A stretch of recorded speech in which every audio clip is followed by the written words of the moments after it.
शुरू करने से पहले, जैसा कि मैं आप लोगों से हमेशा कहता हूं कि वैसे तो आप लोगों ने बहुत सी हॉरर कहानियां सुनी होंगी, लेकिन मुझे पूरी उम्मीद है कि आज की हमारी यह कहानी सुनकर आपको सच में डर का एहसास होने वाला है। बस मेरी आपसे इतनी गुजारिश है कि आप अगर इस कहानी को पूरा सुनेंगे तो आपको सच में बहुत ज्यादा मजा आने वाला है। साथ ही अगर आप पहली बार हमारे इस चैनल पर आए हैं तो चैनल को अभी सब्सक्राइब कर लीजिए। ऐसा करने से हमारी और आपकी नज़दीकियां बढ़ जाएंगी और आगे आने वाली वीडियो आप तक आसानी से पहुंच जाएगी। तो ज्यादा समय ना लेते हुए जल्दी से अपनी कहानी को शुरू करते हैं। अमावस्या की एक घनघोर काली रात थी। चारों तरफ अंधेरा ही अंधेरा फैला हुआ था। एक सुनसान सड़क के दोनों ओर घना जंगल फैला हुआ था और उस सड़क पर एक तेजी से दौड़ती कार दिखाई दे रही थी। इस कार में retired army major Madhav Patel, उनकी पत्नी अर्चना, बेटा विक्रम और बहू गीता बैठे हुए थे। वे सभी एक दोस्त की बेटी की शादी में शामिल होकर घर लौट रहे थे। कार में बातचीत चल रही थी। विक्रम, जो कार चला रहा था, ने अपने पिता से कहा, पापा, आज शादी में बहुत मजा आया। आपने शर्मा जी को देखा? उन्होंने ड्रिंक करने के बाद कितना हंगामा किया। विक्रम के बगल में उसकी पत्नी गीता बैठी थी और पीछे की सीट पर माधव पटेल और अर्चना बैठे थे। हालांकि बाकी सब बातें कर रहे थे, अर्चना किसी और ही चिंता में डूबी हुई थी। अर्चना ने अचानक घबराते हुए कहा, आप लोग बेकार की बातें छोड़िए। आज की ये घनी काली रात, ऊपर से ये अमावस, मुझे कुछ अजीब सा डर लग रहा है। ये जंगल और सड़क जैसे खत्म ही नहीं हो रहे। भगवान से बस यही प्रार्थना है कि हम जल्दी से घर पहुंच जाएं। अर्चना की बात सुनकर बाकी सब चुप हो गए और उसे देखने लगे। उसने एक गहरी सांस ली और कहा, मैंने तो पहले ही कहा था कि हमें जल्दी निकलना चाहिए था, लेकिन आप लोग कभी मेरी बात नहीं मानते। इस तरह रात में इस सुनसान जंगल से गुजरना सही है क्या? माधव पटेल ने मजाक में कहा, लो, तेरी मम्मी फिर शुरू हो गई। विक्रम ने भी हंसते हुए कहा, मम्मी, आप भी ना। गीता ने बीच में कहा, मम्मी, डरने की क्या बात है? पापा और विक्रम तो हमारे साथ हैं। माधव पटेल ने फिर चुटकी ली, तुम्हारी मम्मी का तो डरने का पुराना इतिहास है। अगर इनका बस चले तो हम लोग घर में बैठे रहें। क्या मैंने सही कहा? सबने इस बात पर हंसना शुरू कर दिया। माधव पटेल ने और मजाक करते हुए कहा, अरे भाई, मैं आर्मी में ऐसी ऐसी भयानक रातों और जंगलों में मिशन पर गया हूं। ये अमावस या पूनम की रात कुछ भी नहीं है। असल में अमावस की रात तो बेहतर होती है, क्योंकि अंधेरे में दुश्मन आपको देख नहीं सकता।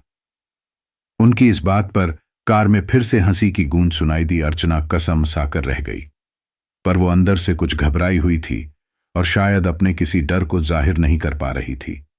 कहते हैं डरना कोई बुरी बात नहीं, पर वो बुरी बात तब हो जाती है जब आपका डर और भी बुरा हो जाए। कार में फिर से ठहाकों के बीच बातें होने लगीं, जिसमें अर्चना शामिल नहीं हो पाई। शायद वो डरी हुई थी अपनी सोच में आती उस भयानकता के कारण। और तभी कुछ ही पत्नों के बाद जैसे सब कुछ बदल सा गया। सड़क पर दौड़ रही उनकी कार का संतुलन बिगड़ा। कार अचानक से लहराई, जैसे ड्राइवर के बस से बाहर आ गई हो, और तभी एक जोरदार झटका खाकर कार सड़क के किनारे एक पेड़ से जा टकराई। ये सब एकदम से हुआ, जिसे कोई समझ ही नहीं पाया। दुर्घटनाएं सुना है, अचानक से ही होती है। धड़ाम धाड़, आह! एक्सीडेंट की एक जोरदार आवाज के कुछ ही पल के बाद खामोशी सी छा चुकी थी। जंगल में सन्नाटा जैसे फिर से पसर गया था। वो काला जंगल फिर से भयानकता में डूबने लगा था। उस भयानक टक्कर के बाद कार बंद हो चुकी थी। थोड़ी देर बाद विक्रम, जो कि कार चला रहा था, संभलते हुए कार से बाहर आ चुका था और दूसरी तरफ से कार का दरवाजा खोलने की कोशिश करने लगा। मम्मी, पापा, गीता, आप लोग ठीक तो है ना? जल्दी कार से बाहर आइए। विक्रम ने कार का दरवाजा खोला और कार से निकलकर बाकी सभी को भी बाहर निकालने लगा। कार किसी पेड़ से टकरा गई थी। कुछ ही समय बाद अब सब लोग कार से बाहर आ चुके थे। माधव पटेल अपना घुटना पकड़कर कराहते हुए बोले, अर्चना और गीता को कोई खास चोट नहीं आई थी। क्या हुआ था बेटा? गाड़ी से कुछ टकराया था क्या? पता नहीं, ऐसा ही कुछ एहसास हुआ था। विक्रम ने घबराई हुई आवाज में कहा। क्या मतलब? सच में कोई टकराया था? पापा, पता नहीं, मुझे भी नहीं पता। हम बातें कर रहे थे और अचानक ऐसा लगा जैसे कोई चीज सड़क पर थी जो कार से टकराई और यह दुर्घटना हो गई। विक्रम माधव पटेल को खड़े होने में मदद करते हुए बोला। सच तो यह है, घबराया तो वो भी था। भगवान का लाख लाख शुक्र है, हम सब ठीक है। अर्चना गीता का हाथ पकड़कर बोली। किसी को भी कोई खास चोट नहीं आई थी। उनके पीछे और आगे यही काला सन्नाटों से भरा हुआ जंगल और बीच में अंधेरी सड़क नजर आ रही थी। माधव पटेल ने पलटकर सड़क की तरफ देखा, पर सड़क पर उसे कोई भी दिखाई नहीं दिया। सड़क पर कोई था? मैं समझा नहीं बेटा। सड़क पर तो कोई भी नहीं दिखाई दे रहा है, न ही आसपास कोई परछाई। फिर तुम टकराए किस चीज से? मतलब कार किस चीज से टकराई थी? माधव पटेल ने विक्रम को अजीब तरह से घूरते हुए कहा। विक्रम का चेहरा घबराहट से लाल हो चुका था, जो कार की जलती हुई इंडिकेटर में रह रहकर दिख रहा था। पता नहीं पापा, ऐसा लगा कोई था सड़क पर, लेकिन मुझे कोई दिखाई नहीं दिया। लगता है ऐसा लगा जैसे कोई अचानक से कार के सामने आया होगा। मुझे कुछ ठीक से याद नहीं आ रहा पापा, पर उसे बचाने के साथ ही यह सब हुआ। पर सच में वहां सड़क पर कोई तो था जो कार से टकराया।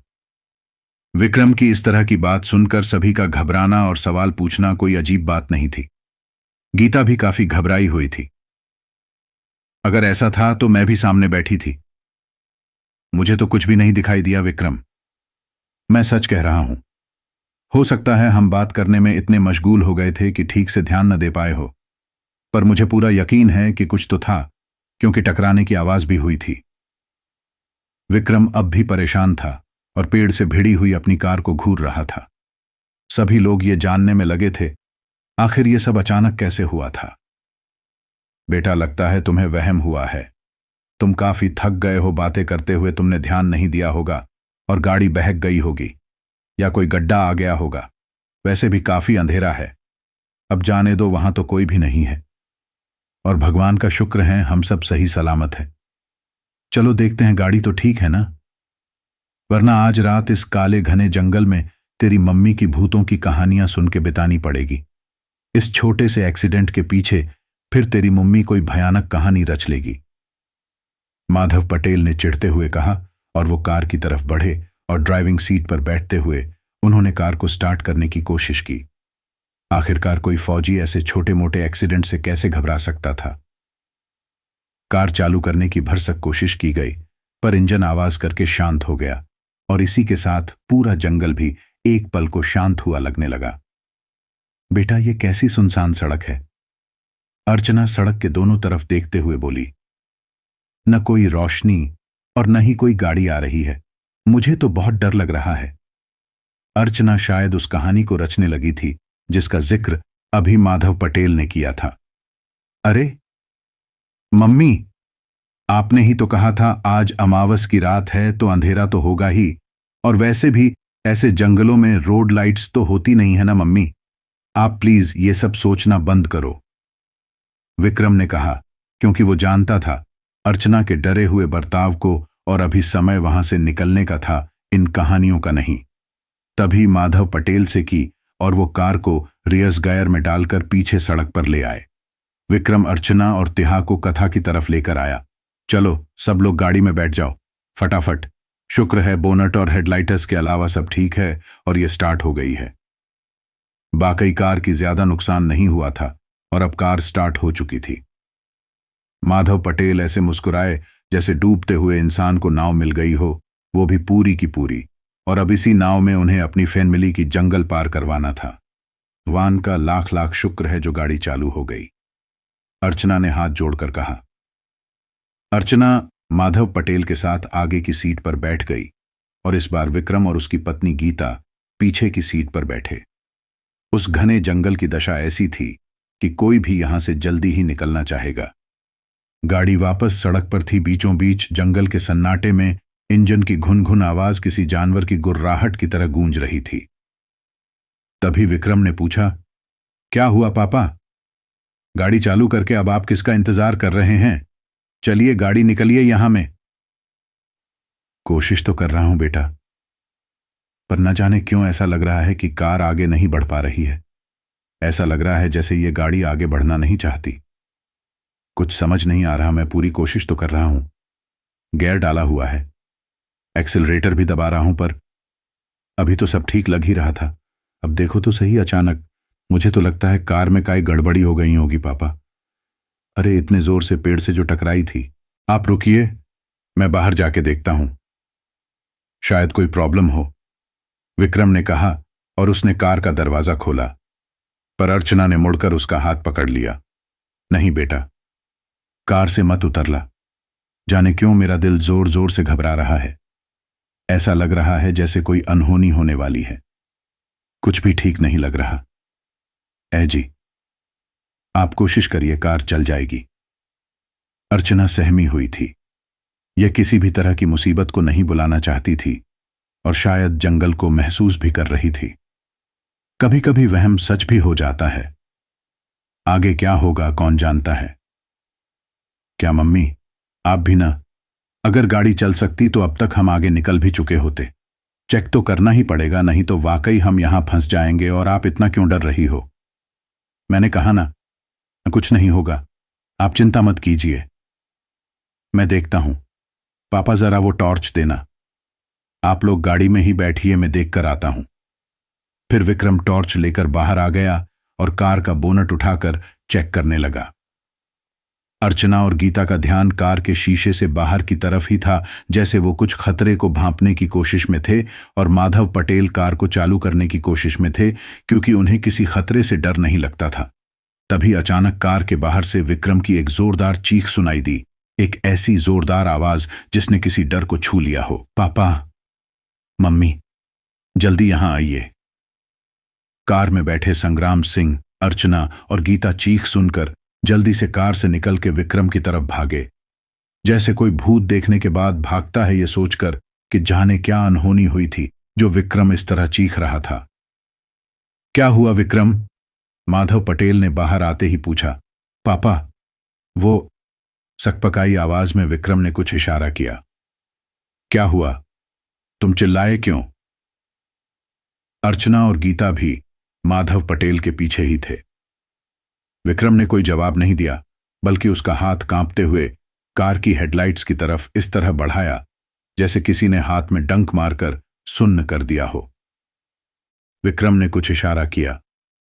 माधव पटेल और उसकी फैमिली की नजर विक्रम के हाथ की दिशा में बढ़ी। 3 जोड़ी आंखें उस दिशा की ओर ताकने को हुईं और अगले ही एक पल में वह नजारा देखकर सभी को जैसे सांप सूंघ गया।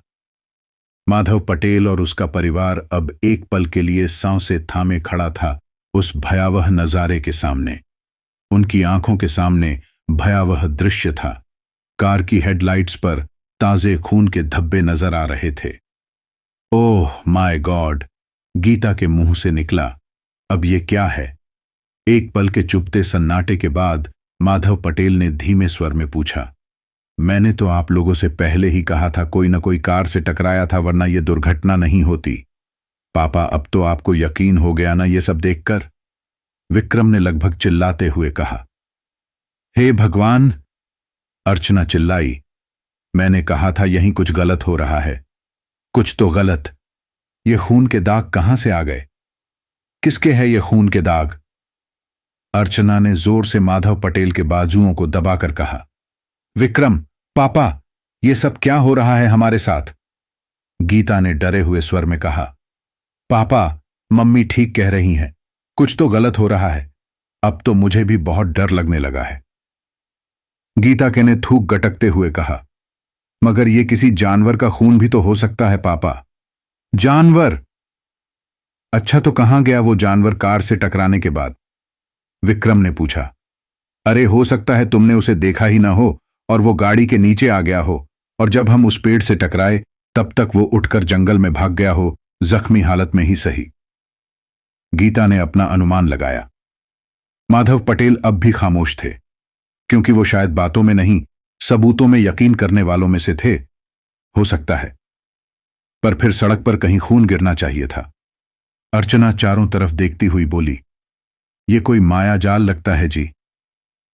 मुझे बहुत डर लग रहा है, ये कोई काला जादू हो सकता है।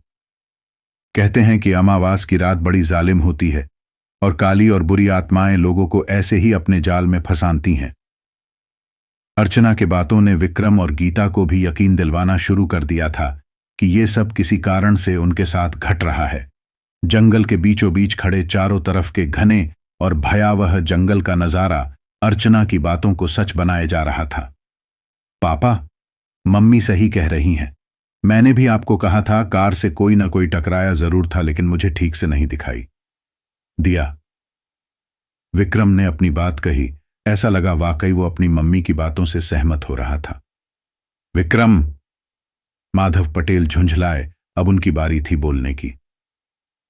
कम से कम तुम तो अपनी मम्मी का साथ मत दो इन फिजूल की बातों में। अरे, इसे तो भूत प्रेत तंत्र मंत्र की बातें बनाने का शौक है। 35 सालों का तजुर्बा है मेरा इसके साथ। ये सब बकवास बातें मत करो प्लीज। माधव पटेल गुस्से में बोले। अगर ऐसी बात है तो आप ये बताइए कहां है वो जो इस कार से टकराया था। अर्चना भी गुस्से में चीख उठी। कहां गया? आसमान में चला गया या धरती में समा गया? बोलिए। तुम अब चुप हो जाओ थोड़ी देर के लिए प्लीज, माधव पटेल ने अर्चना को घूरते हुए कहा और गोल मटोल आंखों से घूर कर भी उसे चुप करवाना चाहा और वो एकदम से चुप भी हो गई। पर सड़क अब भी खाली था, क्योंकि सच तो बस यही था कि सिवाय उनके उस जगह पर फोड़ या ही नहीं, कार की हेडलाइट्स से रोशनी बस उन पर आ रही थी। आसमान तो जैसे काली समुद्री में नहाया हुआ था। माधव पटेल और विक्रम उस जगह के आसपास आ गए नहीं से कार बहक कर दुर्घटनाग्रस्त हो गई थी और टॉर्च की रोशनी में इधर उधर कुछ ढूंढने लगे।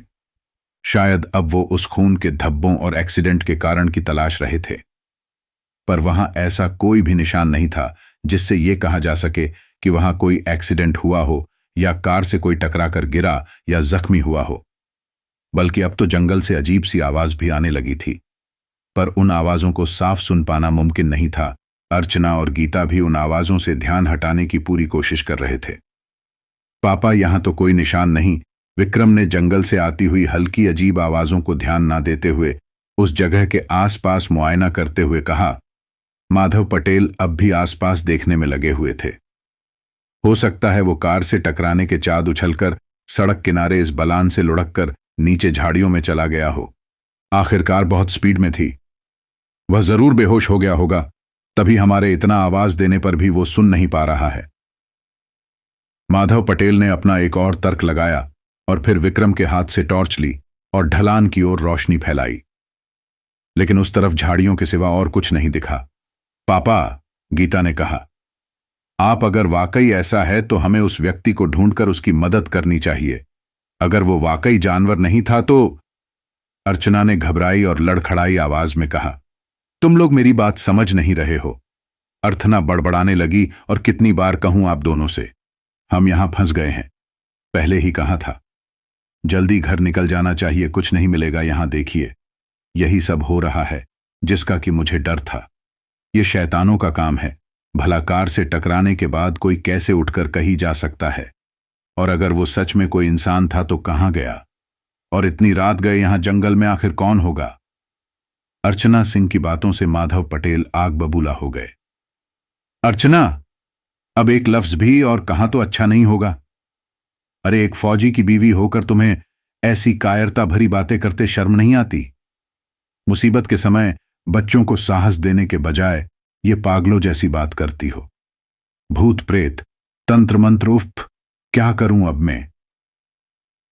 पापा, आपको ये देखना चाहिए। विक्रम ने कार के नीचे इशारा करके कुछ दिखाना चाहा। अब कार के उस तरफ सभी लोग आ चुके थे। उधर खून के निशान टायरों तक जा रहे थे। फिर सड़क के दाहिने तरफ थोड़ी दूर से मिट्टी पर घिसटने के निशान थे। पापा, इसका मतलब आपने ठीक अनुमान लगाया। जो कोई भी हमारी कार से टकराया था, यो जरूर सड़क से उछलकर किनारे गिरा होगा। वैसे भी स्पीड इतनी ज्यादा थी कि ऐसा होना स्वाभाविक है। पापा, हमें देखना होगा, मदद करनी होगी। मैं भगवान से दुआ करती हूं विक्रम कि तुम और तुम्हारे पापा जो कह रहे हो वो ही सच हो और मैं गलत। अगर ऐसा हुआ ना बेटा, तो हम जरूर यहां से निकलकर घर पहुंच पाएंगे। अर्चना धीरज रखते हुए बोली। गीता ने इसी बात पर अर्चना का हाथ पकड़ हिम्मत दिलवाया कि सब ठीक है। अरे कोई हमें सुन रहा है क्या? कोई है वहां? कोई है? माधव पटेल ने जोरों से चिल्लाना शुरू कर दिया था। सड़क के दोनों तरफ घने जंगलों की तरफ विक्रम और माधव पटेल आवाज देने लगे। जंगल में उनकी आवाज गूंजने लगी और ऐसा लग रहा था जंगल अपनी ओर बुला रहा था उन्हें उन आवाजों से। पापा, मुझे लगता है वो हमें सुन नहीं पा रहा। वैसे भी सड़क किनारे की ये बलाने उन झाड़ियों में खत्म होती है और हो सकता है वो घायल हो और बेहोशी की हालत में हो। मुझे जाकर देखना होगा। विक्रम ने कहा। पापा, मुझे वो टॉर्च दीजिए। आप लोग यहां कार के पास रुकिए, मैं नीचे जाकर देखता हूं। विक्रम और माधव पटेल का अनुमान कितना सही था ये बता पाना मुश्किल था, पर उन्हें जो लग रहा था वो उस पर अमल करने में लगे थे। अर्चना ये बात जानती थी कि बाप बेटे मानने वाले नहीं। इतने अंधेरे में अकेले वहां मत जाओ बेटा, मुझे डर लग रहा है। अपने पापा को भी साथ ले जाओ। अर्चना ने अपनी उसी घबराई आवाज में कहा जिसमें उनका डर और बेटे की चिंता दोनों शामिल थी। मम्मी चिंता मत करो, अगर वहां कोई हुआ तो पापा को आवाज लगा दूंगा और वो आ जाएंगे मदद के लिए। अभी उस व्यक्ति की मदद करना जरूरी है प्लीज। हमें अब तक पता नहीं है वो कोई जंगली जानवर ही था या इंसान। खून के धब्बों को देखने के बाद दोनों ही सूरतों में मैं उस जख्मी को यहां अकेले नहीं छोड़ सकता। विक्रम ने अर्चना को समझाया और फिर माधव पटेल से कहा, पापा आप तब तक यहां मदद देखिए। उसे हाथ दीजिएगा। गीता, मम्मी को संभालो, मुझे कुछ नहीं होगा, मैं 2 मिनट में आया। विक्रम सड़क किनारे उन झाड़ियों की तरफ बढ़ गया। अगर यो माधव पटेल जैसे फौजी का बेटा न होता तो शायद ही कोई इंसान उन घने काले जंगलों में अपने कदम भी बढ़ा पाता, क्योंकि वो जंगल कोई मामूली सा जंगल अब तक नहीं लग रहा था। शायद इस अमावस की रात ने इसे ऐसा भयानक बना दिया था जिसे देखकर ही दिल कांप उठे और डरने लगे। मुझे तो कुछ ठीक नहीं लग रहा। यहां दूर दूर तक कोई गाड़ी नहीं दिख रही जब से हम यहां फंसे हैं। मुझे तो एक भी गाड़ी सड़क से गुजरते नहीं दिखी। न जाने ये काली मनहूस अमावस की रात आज क्या बुरी बला लेकर आई है। हमारे लिए अर्चना पूरी तरह डरी हुई थी और बार बार भगवान का नाम जप रही थी। दूर दूर तक वाकई कोई गाड़ी नजर नहीं आ रही थी। माधव पटेल भी गहन चिंता में डूबने लगे थे, पर वो अर्चना की बात का समर्थन नहीं कर पा रहे थे, क्योंकि ये रात मुसीबत से भरी जरूर थी, पर ये अमावस और भूत प्रेत की बातें माधव पटेल जैसा फौज में कई साल काम करने वाला दिलेर आदमी कभी नहीं मानने वाला था। पर क्या वाकई किसी चीज को ना मानने से उस चीज के होने को नकारा जा सकता है? पर आज की रात किसी ऐसी भयानकता का संकेत दे रही थी जो किस हद तक मनहूस थी ये कोई नहीं जानता था। अभी तक ऐसा कुछ भी नहीं हुआ था जिससे कोई भी व्यक्ति ये मान ले कि इन घटनाओं में अमावस की काली रात में घूमने वाली अनजान शक्तियों का कोई हाथ है। दरअसल सच्चाई जब तक सामने नहीं आती लोग उसे टाल देते हैं, पर जब यो नंगी होकर सामने आ खड़ी होती है तो उसे झुठलाना नामुमकिन हो जाता है। विक्रम को गए हुए अब तक 10 मिनट से ज्यादा हो चुके थे। न जाने विक्रम सड़क किनारे दिख रही उन झाड़ियों में कहां गुम हो गया था। चिंता का विषय बन जाना अब लाजमी था। ये विक्रम अभी तक क्यों नहीं आया? जरा देखिए ना, कहीं कोई मुसीबत में ना फंस गया हो। अर्चना का डर अब भी चरम पर था और गीता बिना बोले अर्चना का हाथ थामे अपने डर को अपने में समाये थी। विक्रम, विक्रम। माधव पटेल और गीता ने अगले ही पल आवाज देना चालू किया, पर कोई भी जवाब नहीं मिला। न ही विक्रम उन झाड़ियों में कहीं नजर आया। पापा, विक्रम कहां गए? मुझे अब चाकई और भी ज्यादा डर लगने लगा है। प्लीज आप कुछ कीजिए ना मम्मी, ये सब क्या हो रहा है? हमें विक्रम को उधर जाने ही नहीं देना चाहिए था। पापा प्लीज कुछ कीजिए। अब गीता ने लगभग रोना चालू कर दिया। दूसरों की मदद करने के चक्कर में हम खुद मुसीबत में न फंस जाएं। अर्चना का ममतामयी दिल विक्रम के लिए चिंतित था।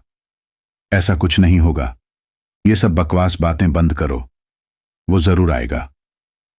माधव पटेल उस स्थिति को संभालने में लगे थे, पर कुछ देर के बाद गीता और अर्चना की बातों से माधव पटेल भी अपने इकलौते बेटे विक्रम की चिंता से घिर गए चुके थे। उन्होंने अब जोर जोर से विक्रम का नाम लेकर चिल्लाना शुरू कर दिया। पर जाने क्यों ऐसा लग रहा था जंगल उन लोगों की आवाज उस तक पहुंचने नहीं दे रहा था। ये रात ऐसी लग रही थी जैसे पूरा आकाश काली स्याही में डूब गया हो। उनके कार एक्सीडेंट के बाद से ही जंगल ने जैसे अपना रंग बदल लिया हो। इतनी रात सड़क पर एक फैमिली और उसमें से एक सदस्य गायब था और कार का लगभग एक्सीडेंट हो चुका था जिसमें पूरा परिवार बाल बाल बचा था। क्या वाकई ये सब किसी नियति का खेल होने जा रहा था या संयोग मात्र था बस? पर शायद चुपचाप सड़क पर खड़े होकर तमाशा देखने का समय अब जा चुका था। माधव पटेल विक्रम को ढूंढने के लिए सड़क से नीचे उतर के उन झाड़ियों की तरफ धीरे धीरे बढ़ने लगे। कार की जलती हुई लाइट्स ही आसपास थोड़ा उजाला फैलाए हुए थीं, जो कि ज्यादा साफ तो नहीं थी, पर उसके अलावा कोई चारा था भी नहीं। उनके पास गीता, मम्मी को लेकर कार में बैठो, मैं विक्रम को देखकर आता है। नहीं पापा, आप भी मत जाइए। जैसा कहता है वैसा करो, कार के अंदर जाओ, मैं नहीं चाहता कोई और मुसीबत आए। माधव पटेल ने झाड़ियों की तरफ बढ़ते हुए पीछे मुड़कर कहा। माधव पटेल अपनी फैमिली को इस मुसीबत से निकालने की भरसक कोशिश कर रहे थे, लेकिन चिंता उन्हें सताए जा रही थी। न तो वो विक्रम को छोड़ के भाग सकते थे और न ही उसका पता लगा पा रहे थे, क्योंकि अगर फैमिली को छोड़ के जंगल में गए तो इन पर कोई मुसीबत आ सकती थी। जाने के अलावा कोई चारा ही नहीं रह गया था, क्योंकि अब तक कोई उस सड़क से गुजरा भी नहीं था जिससे मदद की गुहार लगाई जा सके। माधव पटेल बेटे का नाम ले लेकर जंगल में बढ़ने लगे। संग्राम की चाल आज डगमगा रही थी, जबकि उन जैसे फौजी के साथ ये नहीं होना चाहिए था। पर शायद ये एक फौजी के कदम नहीं, एक बाप के कदम थे जो अपने बेटे को ढूंढ रहे थे। आंखें सिर्फ विक्रम को ही तलाश रही थीं। माधव पटेल झाड़ियों की तरफ बढ़ते हुए बार बार पीछे मुड़कर गीता और अर्चना को भी देख रहे थे, जो कि कार के पास ही अब तक खड़े थे। एक दूसरे को पकड़े हुए माधव पटेल विक्रम का नाम पुकारना चाहते थे, पर उनके लफ्जों पर जैसे ताला लग गया था। वो लगातार जंगल में अंदर बढ़ रहे थे। गीता और अर्चना की नजरों से ये भी ओझल हो चुके थे। माधव पटेल आज किसी फौज के मिशन पर नहीं, बल्कि बेटे की तलाश में थे। चारों तरफ ऊंचे ऊंचे पेड़ और घना काला अंधेरा अपने पैर पूरी तरह पसारे हुआ था। विक्रम का अब तक कोई अता पता नहीं चल पाया था। तभी सामने माधव पटेल को एक और झाड़ियों का झुंड नजर आया। अचानक झाड़ियों से कुछ सरसराहट की आवाज आने लगी। यो सड़क से दूर उन झाड़ियों के अंदर आ चुके थे। गीता और अर्चना अब नजर नहीं ओह थे और माधव पटेल को इस बात का अब कोई एहसास नहीं था। उनके कदम उस तरफ व्रतुमय लगे। कुछ ऐसा ही दृश्य था जैसे कोई ईसान न चाहकर भी मूसल में अपना सर देने जा रहा हो। तभी ऐसा लगा कोई तेजी से उन झाड़ियों से बाहर आ रहा हो। माधव पटेल का दिल अब जोरों से धड़कने लगा था, लेकिन बेटे को ढूंढने के जुनून ने उनके डर को थामे रखा था। लगातार उनका दिल भी भगवान से दुआ करने में लगा था कि अब कोई मुसीबत दस्तक न दे जाए। माधव पटेल झाड़ियों के करीब पहुंचे ही थे कि कोई झाड़ियों से एकदम से बाहर निकला और जैसे माधव पटेल के कदम रुक से गए और चेहरे पर पसीने ने दस्तक दी। पर वह कोई और नहीं विक्रम ही था, जो पसीने से लगभग भीगा हुआ था और बुरी तरह से हाँफ रहा था। विक्रम, पापा। बाप बेटे की जबान जैसे रुक सी गई थी। टॉर्च की रोशनी में माधव पटेल ने विक्रम को इस बुरी हालत में देखा तो दंग रह गए। वो कुछ पूछते उससे पहले ही विक्रम ने कहा, पापा जल्दी यहां से निकलिए। और वो माधव पटेल का हाथ पकड़ के उन झाड़ियों के पास से ऐसे भागा जैसे कोई बड़ी मुसीबत दिख गई हो। माधव पटेल न कुछ कह पाए और न ही उसने उसे कुछ कहने का मौका दिया। माधव पटेल ने जाने विक्रम के चेहरे पर किसी ऐसे भाव को देख लिया था कि वो कोई सवाल ही न पूछ सके। दोनों उस जंगल से इस कदर भाग रहे थे जैसे जाने कितने अंदर पहुंच चुके थे। कुछ अजीब था, या कहे बहुत कुछ अजीब हो रहा था। आज रात हुई एक भी घटना साधारण नहीं थी। जाने ये किस भयानकता से जुड़ने वाली थी। कुछ घटनाएं जिंदगी में बदलाव का आगमन करती है और यहां तो ये घटनाएं असाधारण ही लगने लगी थीं। माधव पटेल और विक्रम जंगल से जल्द ही बाहर आ गए। दोनों अब भी खामोश थे। अब सड़क पर कार नजर आ रही थी। दोनों कार के पास पहुंचे, वहां गीता और अर्चना नहीं दिख रहे थे।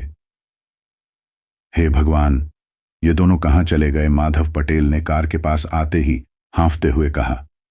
उनका गला अब सूखने को था।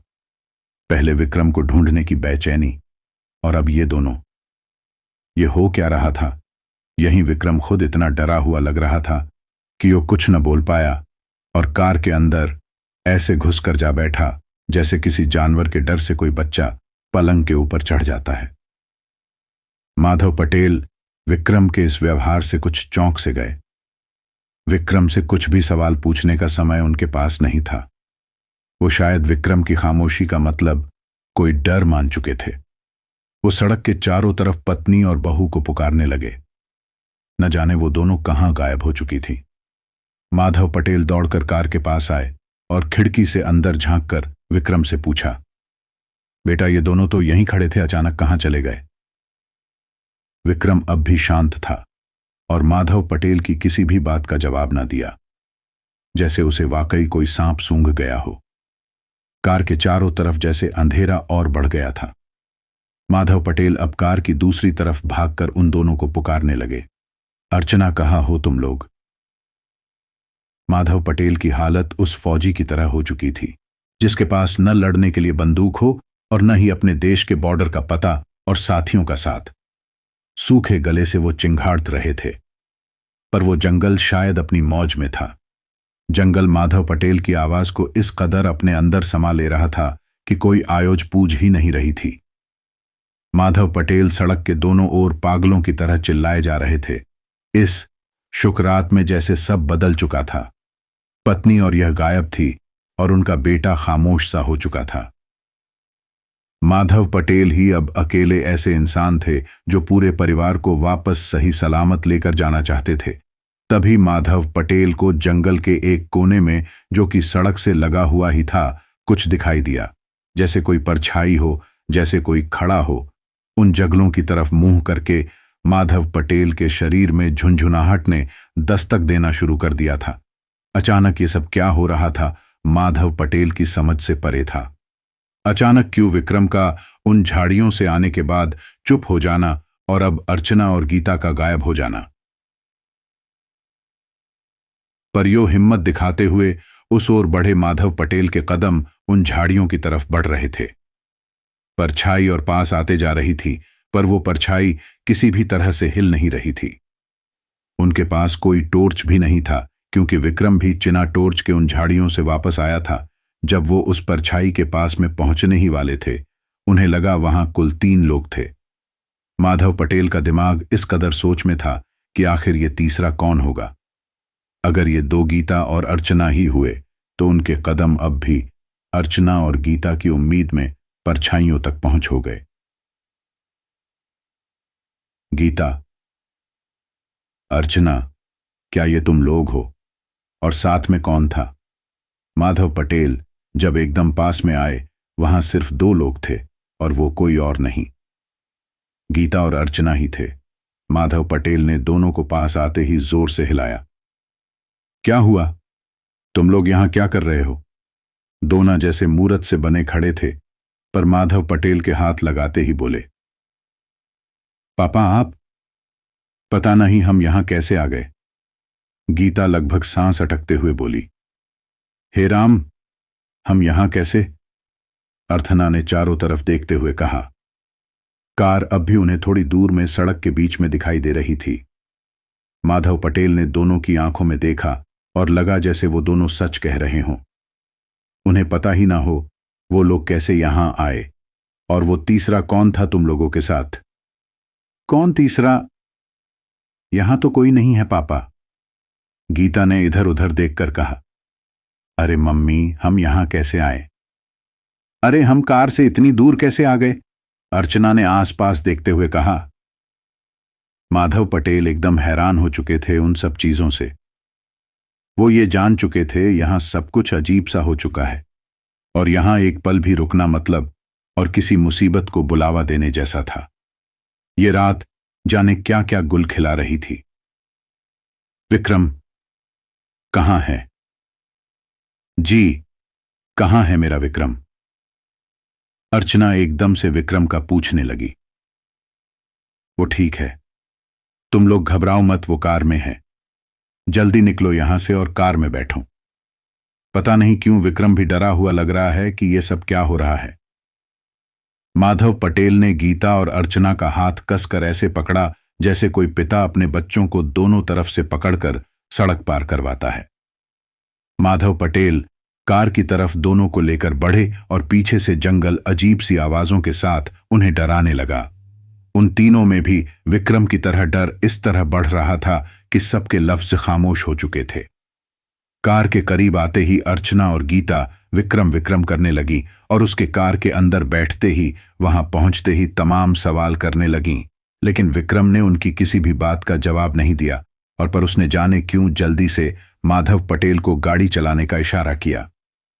किसी के मन में ये नहीं आया कि ये सब अचानक क्या से क्या हो रहा है, यो कहाँ जा रहे थे और यहां कैसे फंसे हुए हैं।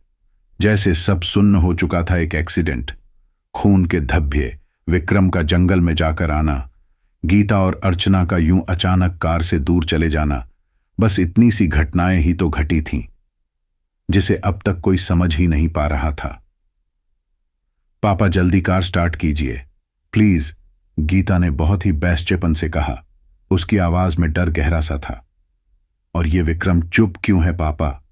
उसने विक्रम के बगल में बैठते हुए उसका हाथ पकड़कर कहा। विक्रम कार की पिछली सीट पर दुबक कर बैठा हुआ था। जब से ये उन जंगलों से बाहर आया है जाने क्यों खामोश है, माधव पटेल ने कहा और कार स्टार्ट करने लगे। हे राम, मैंने जो सोचा था वही हो रहा है। जाने हम वहां उन जंगलों तक कैसे पहुंच गए, याद नहीं आ रहा। और अब ये विक्रम, आप जल्दी से गाड़ी भगाइए, इससे पहले कि ये अमावस की रात अपनी सामत पर उतर आए। अर्चना सिंह ने कार में चिल्लाते हुए कहा, जो माधव पटेल के बगल में बैठी हुई थी। उनकी नजर विक्रम को कभी तो कभी कार के शीशे से बाहर देखने में लगी हुई थी। गीता बार बार विक्रम के हाथ को अपने हाथों में लेकर ऐसे सहला रही थी जैसे ठंड में कोई शरीर में गर्मी लाने के लिए करता। बात क्या है विक्रम, हुआ क्या है बेटा? कुछ कहेगा भी, माधव पटेल ने गाड़ी चालू करते हुए पूछना चाहा। कार भी चालू होने में जाने क्यों समय ले रही थी। विक्रम, जो कि आज तक शांत बैठा हुआ था, अचानक से बोल पड़ा और उसकी आवाज उस डरे हुए हिरन की तरह लग रही थी जो किसी शेर से डर कर भागा हो। विक्रम ने सबकी तरफ एक नजर घूर कर कहा, पापा सब बात बताऊंगा, आप पहले यहां से निकलिए जल्दी, जितनी जल्दी हो सके। वो विक्रम अब चिल्लाया था जैसे उनके पीछे कोई भूत पड़ा हो या कोई जंगली जानवर। अर्चना गीता चुपचाप विक्रम को देखते रहे। किसी ने भी विक्रम को पहले इतना डरा या घबराया हुआ नहीं देखा था। अचानक से कार में शांत बैठा विक्रम जाने कार के शीशे से क्या बाहर देखकर चीख पड़ा। गीता और अर्चना ने भी बाहर देखना चाहा, पर शायद वहां कोई था नहीं, या उस भयानक अंधेरे के कारण कुछ दिख नहीं रहा था। भगवान जाने, माधव पटेल ने गाड़ी स्टार्ट तो की, पर गाड़ी आगे भी बढ़नी चाहिए थी। अंदेशा था कि गाड़ी पहले की तरह जाम तो नहीं रह जाएगी, पर गियर लगाकर रेस देते ही इस बार जाने कैसे कार दौड़ पड़ी। माधव पटेल ने न जाने विक्रम की आंखों में ऐसा कौन सा डर पहचान लिया था कि उनको ये संदेह हो गया कि जरूर कुछ बुरा हुआ है।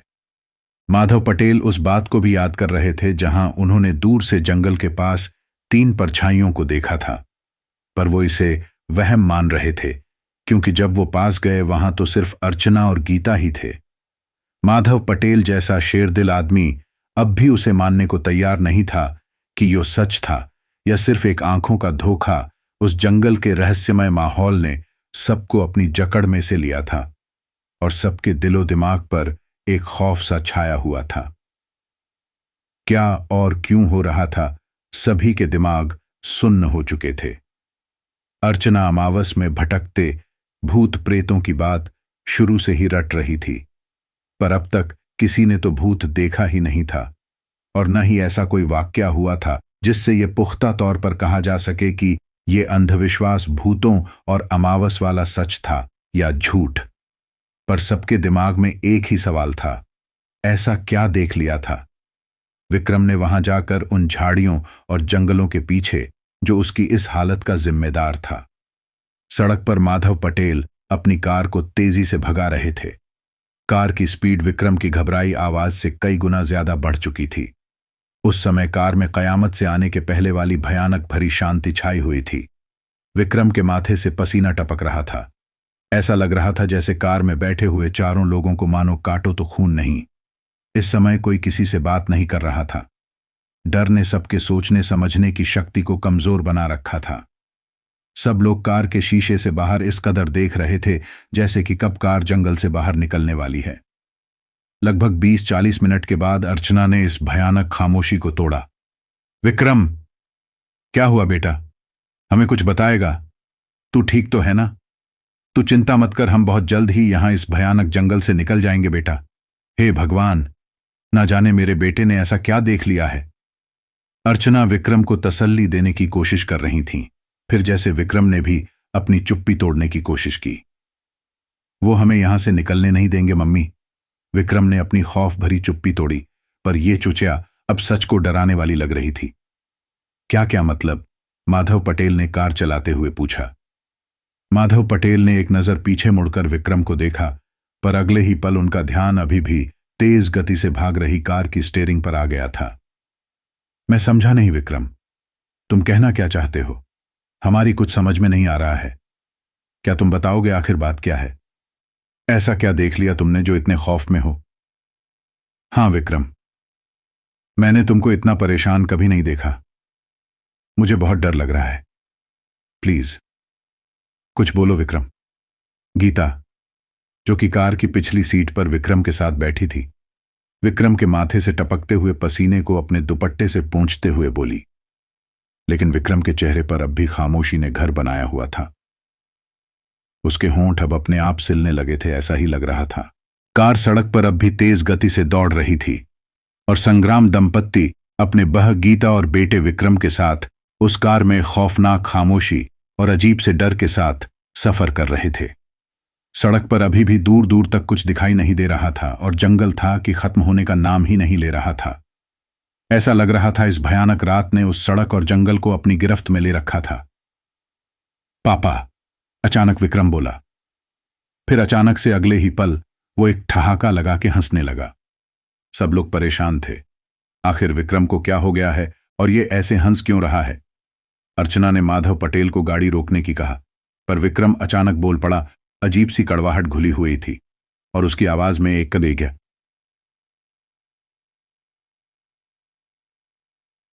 नहीं पापा, गाड़ी मत रोकिएगा। अगर गाड़ी रुक गई तो अंजाम और भी भयानक होगा। बेटा, तुम्हें क्या हो गया है? कहीं मेरे बेटे को किसी आत्मा या भूत चूत ने तो वश में नहीं कर लिया? अर्चना घबराए हुए स्वर में बोली। अर्चना को अपना शक सच होते दिखने लगा था, क्योंकि जो कुछ भी इस समय हो रहा था कोई साधारण बात नहीं थी। ये तुमने क्या लगा रखा है भूत प्रेत? तंग आ गया है इन बातों से मैं। माधव पटेल ने पीछे विक्रम की तरफ देखा और पृष्ठा, आखिर तुम बताते क्यों नहीं कि क्या हुआ? आखिर यहां ऐसा क्या देखा तुमने? इससे पहले कि तुम्हारी मम्मी और पत्नी और भी ज्यादा परेशान हो जाए, मैं सच्चाई तुम्हारे मुंह से सुनना चाहता है बेटा। माधव पटेल सच सुनना चाहते थे, जो सिर्फ विक्रम जानता था, क्योंकि वो ही उन जंगलों में गया था और उसी ने न जाने क्यों यहां से भागने को कहा था। पापा, आप सच जानना चाहते हैं ना? विक्रम फिर से रहस्यमय ढंग से बोला। हां बेटा, बोलो, हम सब जानना चाहते हैं। सच। आखिर तुमने ऐसा क्या देखा उन जंगलों में और हमें भागने को क्यों कहा? और जब से आए हो बुत की तरह चुप क्यों बैठे हो? माधव पटेल ने पूछा। वो सोच रहे थे कहीं ना कहीं विक्रम का पाला उन झाड़ियों में किसी जंगली जानवर से हुआ होगा, लेकिन विक्रम ने जब अपना मुंह खोला वो शायद किसी और बात की तरफ इशारा करने लगा था। मम्मी, आप सही थीं, उसने रुखी आवाज में धीरे से कहा। मम्मी सही थीं? मतलब क्या सही थी? हुआ क्या, साफ शब्दों में कहो। माधव पटेल गुरोर। मम्मी आप सही थीं, विक्रम ने रट लगा रखी थी। विक्रम की बात किसी को भी समझ में नहीं आ रही थी। क्या बुरा हुआ था और क्या होने वाला था, अब भी ये एक सवाल सा था सबके लिए, जिसका जवाब विक्रम ही दे सकता था। सबका ध्यान विक्रम की बातों में इस कदर उलझ रहा था जैसे उनके डर अपने साथ हुए उस छोटे से हादसे और एक्सीडेंट को भूल चुके थे, कुछ पत्ल के लिए ही सही।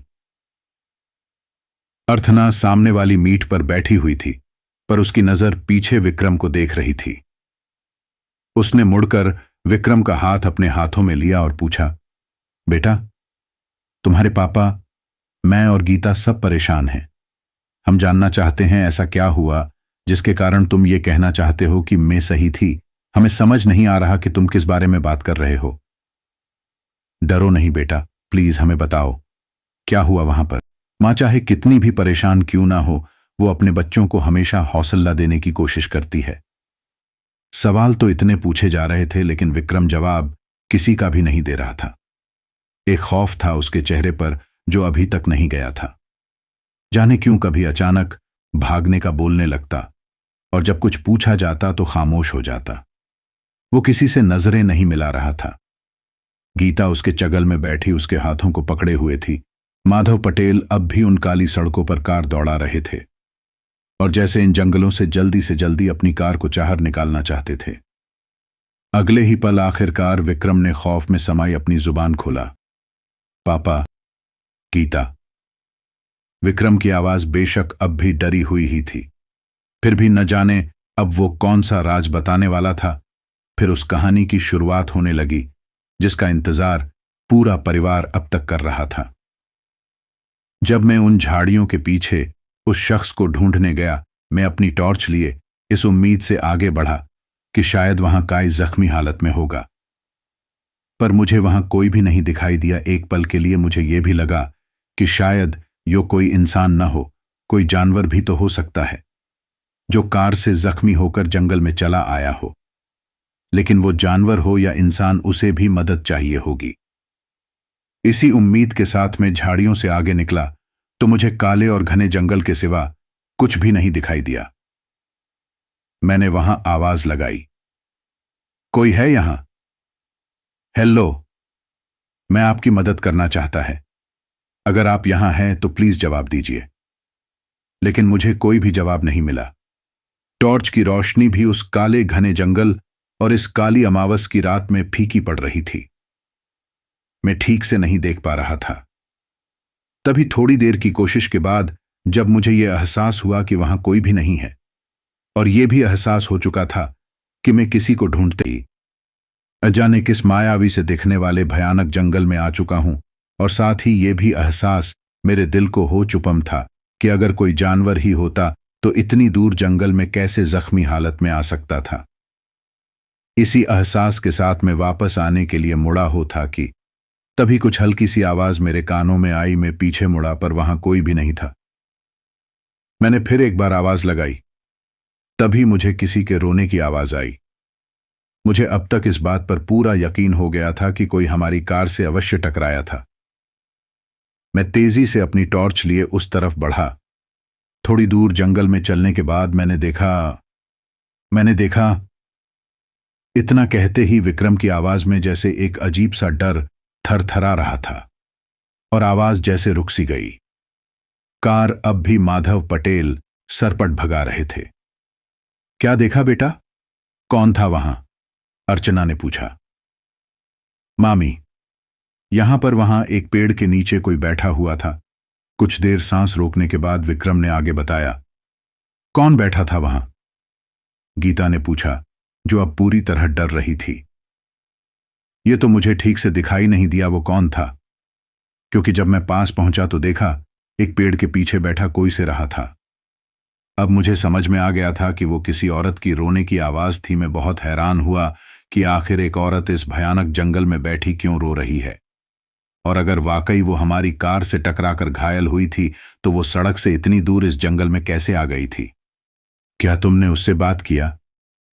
और अगर उसे मदद चाहिए थी तो तुमने हमें यहां से कार भगाने को क्यों कहा बेटा? माधव पटेल ने पूछा, जो कि कार चलाने के साथ साथ विक्रम की बात भी गौर से सुन रहे थे और उनको अघे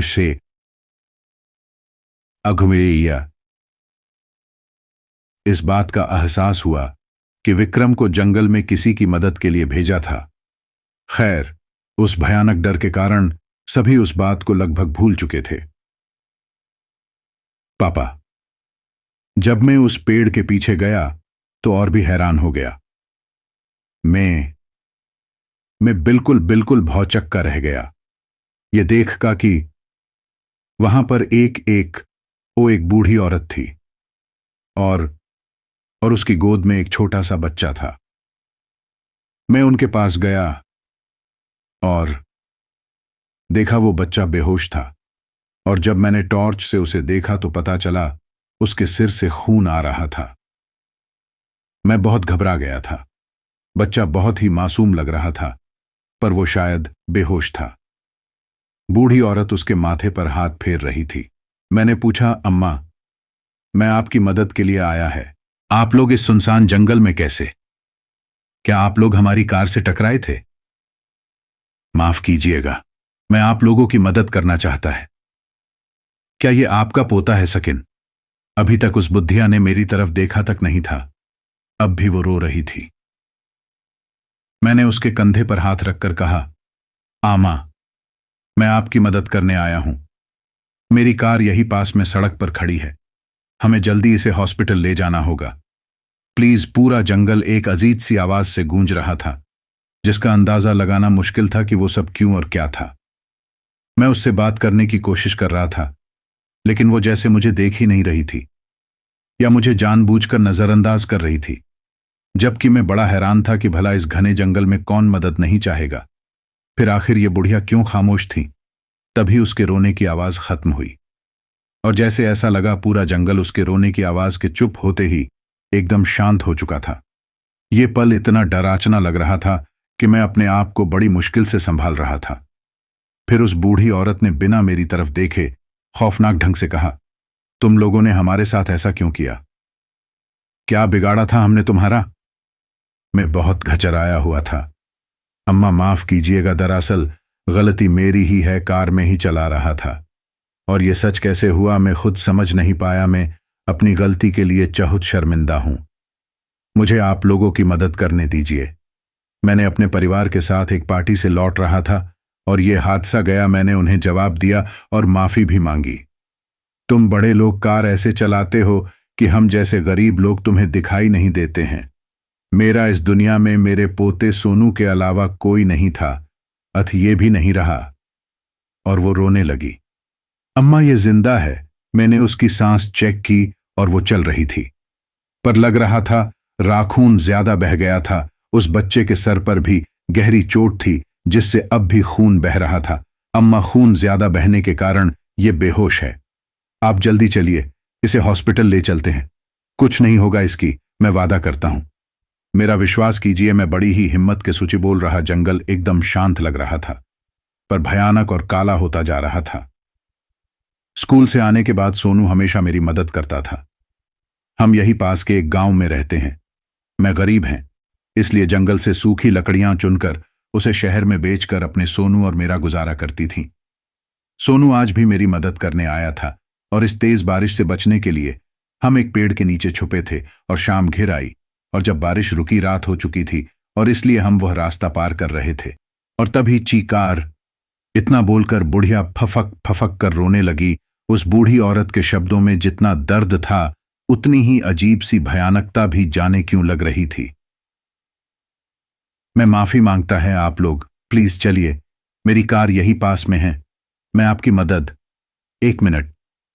अचानक मेरे दिमाग में यह विचार कौंधा कि आज सुबह से कोई बारिश नहीं हुई थी, और आज तो क्या बल्कि कई दिनों से बारिश नहीं हुई थी। इस ठंड के मौसम में बारिश में हैरान था, और अगर इस जंगल में बारिश हुई होती तो सड़क गीली होती। न क्या, पर न तो जंगल गीला था न सड़क। मैंने उस बुढ़िया से पूछा, अम्मा, आज तो कोई बारिश नहीं हुई, आप कैसी बातें कर रही हैं? ध्यान से देखो अपने चारों तरफ। और तभी मेरे सिर पर पानी की बूंद गिरी। मैं हड़बड़ा गया। मैंने देखा पेड़ से पानी छू रहा था, और अगल बगल जमीन पर अपे की पानी दिख रहा था। मैं बुरी तरह से हड़बड़ा गया। एक के बाद एक होती इन घटनाओं ने न चाहते हुए भी मेरे मन को और डरा दिया था।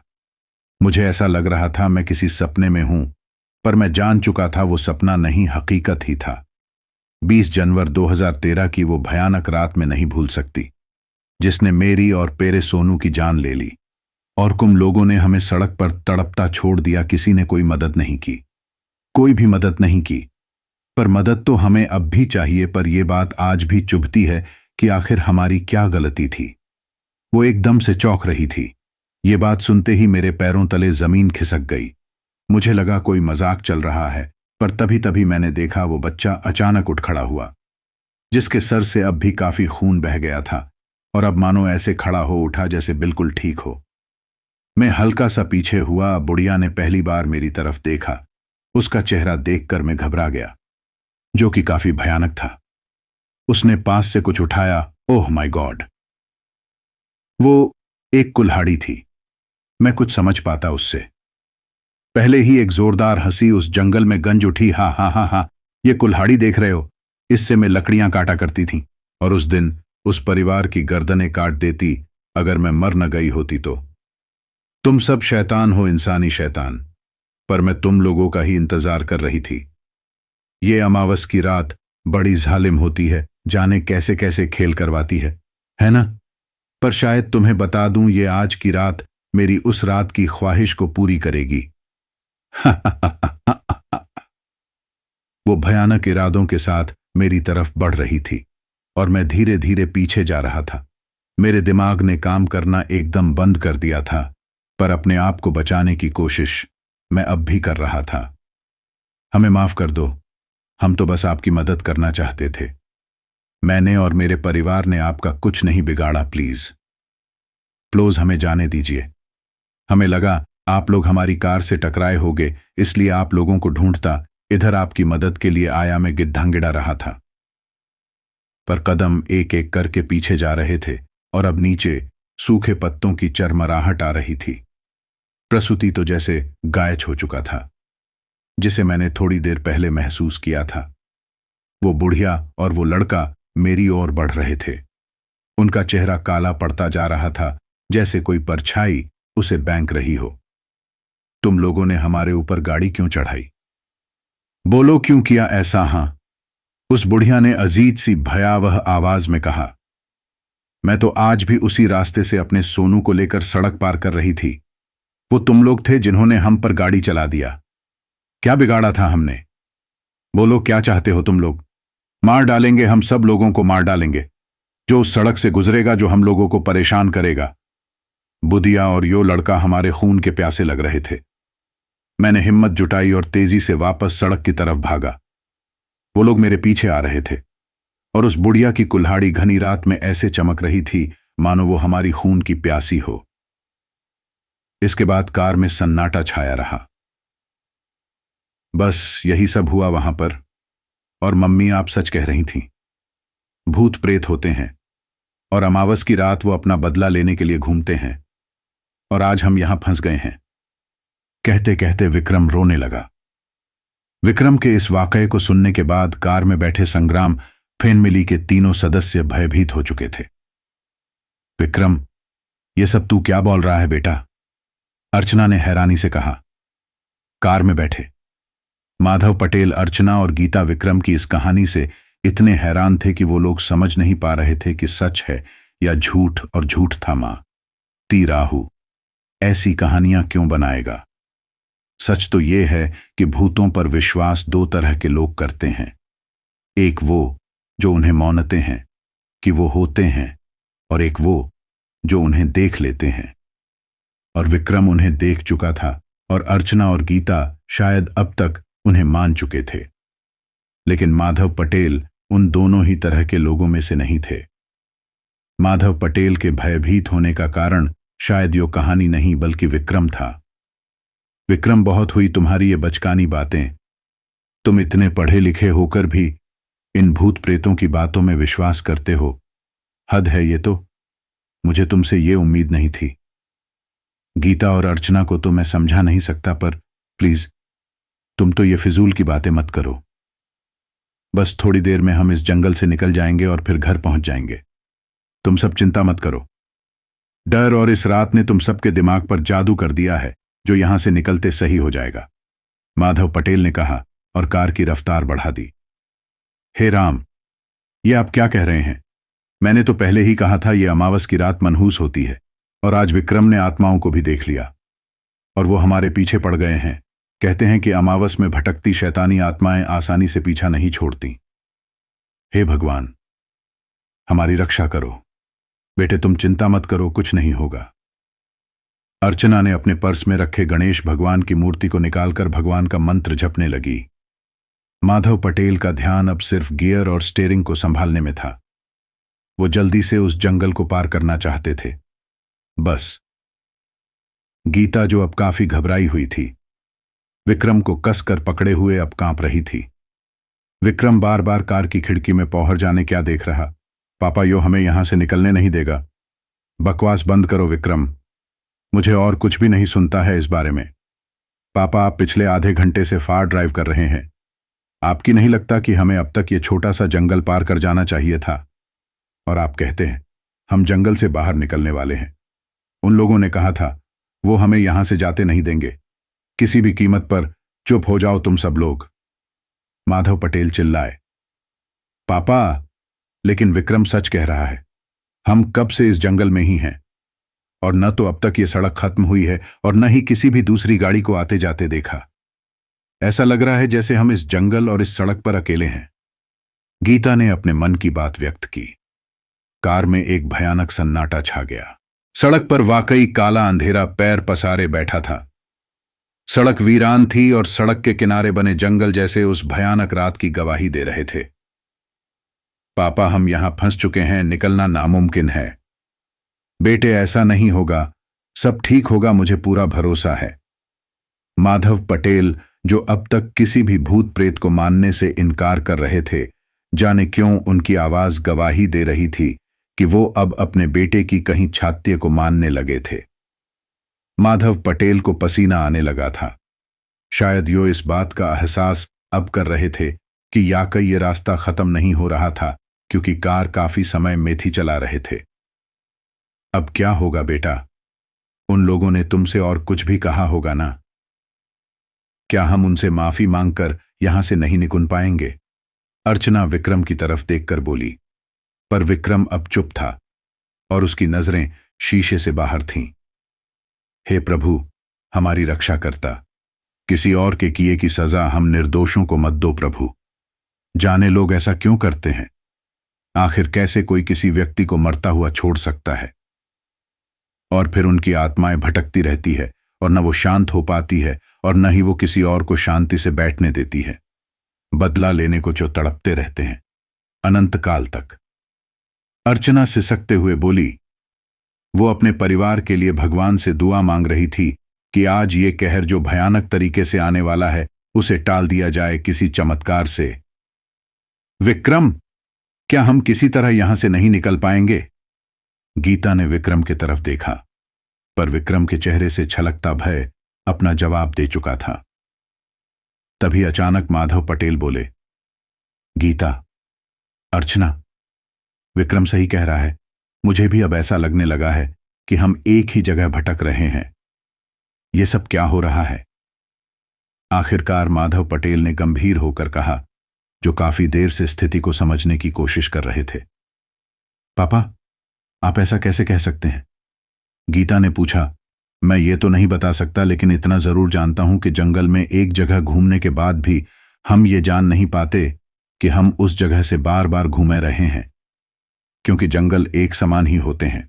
पर शायद अब मैं खुद ये एहसास कर रहा हूं कि गाड़ी चलाते हुए अब तक तो ये जंगल कच का पार कर लेना चाहिए था, पर मैं सब क्या हो रहा है? उन्होंने लंबी सांस ली और कहा, विक्रम, ये बात कैसे कह सकता है कि हम एक ही जगह भटक रहे हैं? माधव पटेल ने और तेजी से गाड़ी भगाते हुए पूछा। विक्रम चुप था और अय भी खिड़की के बाहर ही देख रहा था। ए जी, ये भी तो हो सकता है कि हम रास्ता भटक गए हो। मम्मी, पापा, ऐसा कुछ नहीं है। मुझे भी पहले ऐसा ही लगा था, पर अब नहीं, हम रास्ता नहीं भटके। विक्रम ने फिर अचानक ही कहा, क्या मतलब है तुम्हारा विक्रम? पापा, जब मैं उन झाड़ियों से भागकर आया था और आपकी गाड़ी भगाने को कहा था, तब यहां मैंने एक चीज देखी थी और वो मुझे अभी भी नजर आ रही है। क्या? क्या देखा था तुमने? वो लोग मेरा पीछा कर रहे थे। जज हम गाड़ी में बैठ गए और जब वहां से निकले मैंने देखा, उसकी जुबान जैसे रुक सी गई। क्या देखा बताओगे भी? माधव पटेल चीखे।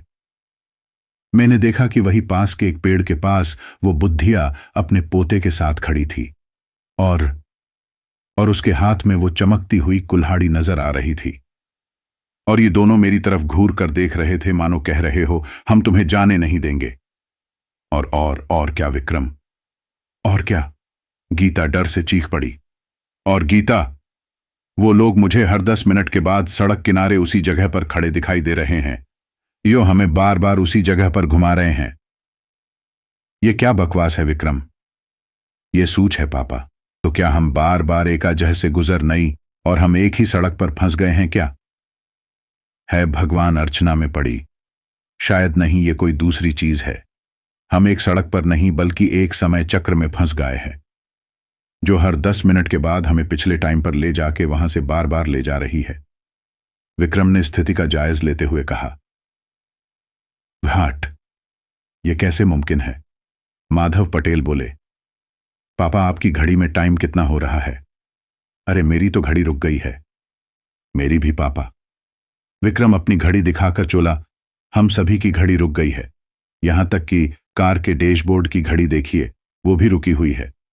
माधव पटेल ने देखा विक्रम सच कह रहा था।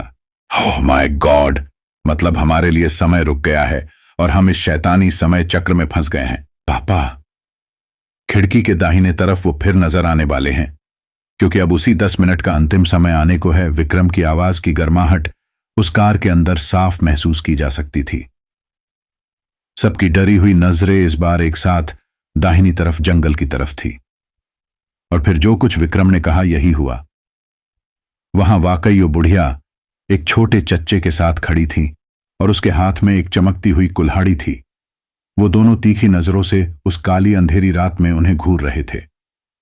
उस गहन अंधेरे में वो दोनों काले साए की तरह नजर आ रहे थे और उनकी आंखें उस अंधों में भी चमक रही थीं, जैसे वो कह रहे हो, हम तुम्हारे खून के प्यासे हैं। माधव पटेल और उसकी फापली को छक्के छूट गए। वी भयानक रात इतनी भयावह थी कि उसे बयान करना नामुमकिन कार्य। अब भी सड़क पर दौड़ रही थी। उन दो सायों को पूरी फैमिली के देखने के बाद कार में डर का माहौल काफी बढ़ चुका था। पापा, अचानक विक्रम चीखा। उसके चेहरे के भाव बता रहे थे कि उसे कुछ उपाय सूझा है। कार रोकिए। क्यों? माधव पटेल का कार रोकने का कोई इरादा। इस समय चक्र से बाहर निकलने का शायद एक ही उपाय है। क्या? हमें उल्टी दिशा में जाना होगा। अभी हम उनके मन मुताबिक इस दिशा में जा रहे हैं। अगर हम जिधर से आए थे उस तरफ वापस चलें तो शायद चच जाए। माधव पटेल ने सोचा। उसे शायद बात जंच गई। उसने सोचा कि आजमाने में क्या हर्ज है। ठोफ है बेटा, ट्राई करके देख लेते हैं। माधव पटेल ने कार रोकी, बाएं तरफ मोड़ी और रिवर्स कर ली। कार अब उल्टी दिशा में जा रही थी। अब शायद यो भूत हमें बाईं तरफ दिखें, अर्चना बोली। नहीं मम्मी, गीता बोली। शायद अब वो हमें नहीं दिखे। किसी ने भी आगे कुछ नहीं पूछा। ऐसा लग रहा था जैसे सब मौत के मुंह से निकलने के लिए बेताब थे। और बाकई कार तेजी से भागती रही और 10 मिनट के बाद भी उन्हें इस बार बुढ़िया या उसको पाता के ही नजर नहीं आया। अब जंगल का नजारा भी बदल रहा था। विक्रम खुशी के मारे बोल पड़ा, हम बच गए, हम बच गए। पापा, हमने समय चक्र को तोड़ दिया। अर्चना और गीता ने भी विक्रम की खुशी में खुशी जाहिर किया, पर कोई था जो अब चुप था, और वो शख्स माधव पटेल था जिसने कोई जवाब नहीं दिया। चह एकटक सामने देख रहा था। कार अब भी अपने रास्तार पर ही थी। आप कुछ बोल क्यों नहीं रहे? अचानक माधव पटेल विक्रम की तरफ एकदम से पलटा। उसका चेहरा देखकर विक्रम सकते में आ गया। हाँ हाँ हाँ, अचानक ही यह हंसने लगा। और फिर जैसे अमावस की वो रात जैसे और डरावनी सी हो गई। सब कुछ बदलने लगा। सड़क पर दौड़ती एक कार जिसमें एक फैन मिली। यार, आज तो मजा आ गया। वीकेंड में फैमिली के साथ बाहर जाना एक अच्छा अनुभव होता है, कार चालक बोला। तभी सड़क पर कोई चीज नजर आई और उससे बचने के लिए चालाक ने तेजी से कार मोड़ी। कार संतुलन खाते हुए सड़क किनारे पेड़ से जा टकराई। कार में बैठे पति पत्नी और उनके 3 बच्चे बाहर निकल आए। उन्हें हल्की चोटें आई थीं। तुम सब ठीक तो होता? क्या हुआ अर्जुन? स्त्री ने घबराई हुई आवाज में पूछा। पता नहीं सुनीता, ऐसा लगा जैसे सड़क के बीच में कोई आ गया। पता ही नहीं चला, पर मुझे पक्का यकीन है वहां कोई था। सुनीता चीख पड़ी। अर्जुन, क्या हुआ? वहां सड़क पर कोई है। सड़क पर जब अर्जुन ने देखा तो उसे भी कोई आदमी दिखाई दिया। ओह सुनीता, शायद ये वही है जो हमारी कार से टकरा गया। पता नहीं इतनी रात में ये इतने घने जंगल में सड़क पर क्या कर रहा था। जरूर घायल होगा, हमें मदद करनी होगी। अर्जुन सड़क की ओर चल दिया, जहोने की कोशिश कर रहा था। माफ कीजिएगा, आप मेरी कार से टकरा गए। मुझे बंधी में ठीक से दिखाई नहीं दिया। आप ठीक तो हैं ना? सड़क पर एक साया था। वह बोला। हां, मैं ठोस है।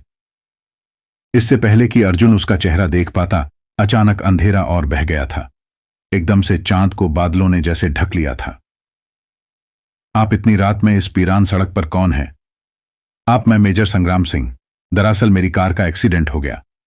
ओहे, किधर है आपकी कार? थोड़ा सा आगे, मैं मदद के लिए ही आपकी कार रोकने का प्रयास कर रहा था। मैं शर्मिंदा हूं, आज रात कुछ ज्यादा ही अंधेरा है। मुझे पता ही नहीं चला कि आप सड़क पर कब आए। कोई बात नहीं, आपने अगर वक्त रहते कार मोड़ी न होती तो शायद और बुरा हो सकता था। वह दोनों चलते हुए सड़क पर थोड़ा आगे आ गए। अर्जुन ने देखा, ठीक उनकी कार की तरह संग्राम की कार भी सड़क किनारे एक पेड़ से टकराई हुई थी। वह उसके समीप पहुंचा। यहां का दृश्य देखकर उसका दिल दहल उठा। यह कार देखने में लग रहा था कि कई साल पहले ही जल चुकी थी। उसने कार में झांक कर देखा। अंदर एक जवान लड़का लड़की और एक औरत थी। यह सभी उसकी तरफा देखकर पलटे। उनके चेहरे पर भयानक इरादे नजर आ रहे थे। वह बौखलाता हुआ पीछे पलदा पीछे माधव पटेल एक कुल्हाड़ी लेकर खड़ा मुस्करा रहा था। तूने क्यों मुझ पर और मेरे परिवार पर गाड़ी चलाई? मैं अर्जुन लड़खड़ाता हुआ पीछे गिरा। तब तक पीछे से उसकी कार वहां आई जिसे उसकी बीवी सुनीता चला रही थी। अर्जुन, जल्दी कार में बैठी, वह चीखी। उसे खतरा नजर आ गया था। अर्जुन संभल कर उठा और पलक झपकते ही कार में घुस गया। अंदर उनके बच्चे सहमे हुए बैठे थे। सुनीता ने कार फुल स्पीड से आगे बढ़ा दी। संग्राम सड़क किनारे खड़ा उन्हें देख रहा था। उसके चेहरे पर रहस्यमयी मुस्कान थी। ये सब क्या हो रहा है अर्जुन? सुनीता गाड़ी भगाती रही, बोली मत। पता नहीं वो कौन था और वो उसकी फ्रेंड मिली। ये सब क्या हो रहा है समझ नहीं आ रहा। अर्जुन डरा हुआ था। कार चलती रही। 5 मिनट बाद दोबारा उन्हें वही साया यानी कि माधव पटेल सड़क पर दिखाई दिया। इस बार उसके साथ उसका पूरा परिवार भी खड़ा था। ये क्या हो रहा है अर्जुन? हम वापस उसी जगह कैसे पहुंच गए? ये सड़क क्या गोल है? मुझे समझ नहीं आ रहा, अर्जुन बोला। कुछ देर बाद फिर से वे उसी जगह से निकले। इस बार माधव पटेल के परिवार के साथ एक बूढ़ी औरत छोटे बच्चे के साथ। मुझे समझ नहीं आ रहा, अर्जुन बोला। कुछ देर बाद फिर से वे उसी जगह से निकले। इस बार माधव पटेल के परिवार के साथ एक बूढ़ी औरत छोटे बच्चे के साथ दिखाई दी। उस औरत के हाथ में भी एक कुल्हाड़ी थी। अंधेरा और भी गहरा हो चुका था कि आज भी उस जंगल में यह सिलसिला जारी है और हर अमावस की रात आज भी उतनी ही भयानक चीजें लेकर आती है जिसका बयान कोई कभी नहीं कर सकता। यह कहानी यहीं पर समाप्त होती है।